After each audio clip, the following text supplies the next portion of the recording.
Hello, കാത്തിരിക്കുന്ന 3 ചിത്രങ്ങളുടെ OTT അപ്ഡേഷനാണ് ഇന്നൊരു വീഡിയോ ഭാഗത്ത് ഉൾപ്പെടുത്തിയിരിക്കുന്നത്.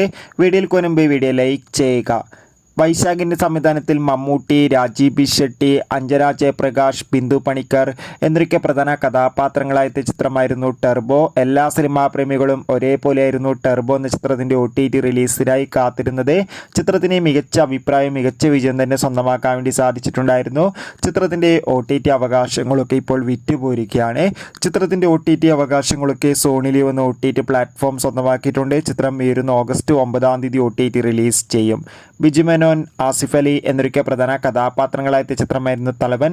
ചിത്രത്തിന് മികച്ച അഭിപ്രായം തന്നെ സ്വന്തമാക്കാൻ വേണ്ടി സാധിച്ചിട്ടുണ്ടായിരുന്നു. ചിത്രത്തിൻ്റെ OTT അവകാശങ്ങളൊക്കെ സോണി ലീവ് എന്ന OTT പ്ലാറ്റ്ഫോം സ്വന്തമാക്കിയെന്ന് കൺഫേം ആക്കിയിട്ടുണ്ട്. ഏവരുമേറെ ആകാംക്ഷയോടെയാണ് OTT റിലീസിനായി കാത്തിരിക്കുന്നത്. ചിത്രം വരുന്ന സെപ്റ്റംബർ മാസം 10 അല്ലെങ്കിൽ 12 ഓണം സ്പെഷ്യലായോ സോണി ലീവ് എന്ന OTT പ്ലാറ്റ്ഫോമിലൂടെ OTT റിലീസ് ചെയ്യുമെന്ന് ഒഫീഷ്യലായി കൺഫേം ആക്കിയിട്ടുണ്ട്. കാത്തിരിക്കാം. ദിലീപ്, ജോണി ആൻ്റണി എന്നൊക്കെ പ്രധാന കഥാപാത്രങ്ങളായ ചിത്രമായിരുന്നു പവി കെയർടേക്കർ. ചിത്രം ഉടൻ തന്നെ വരുന്ന ഓഗസ്റ്റ് മാസം മനോരമ മാക്സ് എന്ന OTT പ്ലാറ്റ്ഫോമിലൂടെ OTT റിലീസ് ചെയ്യും. കാത്തിരിക്കാം.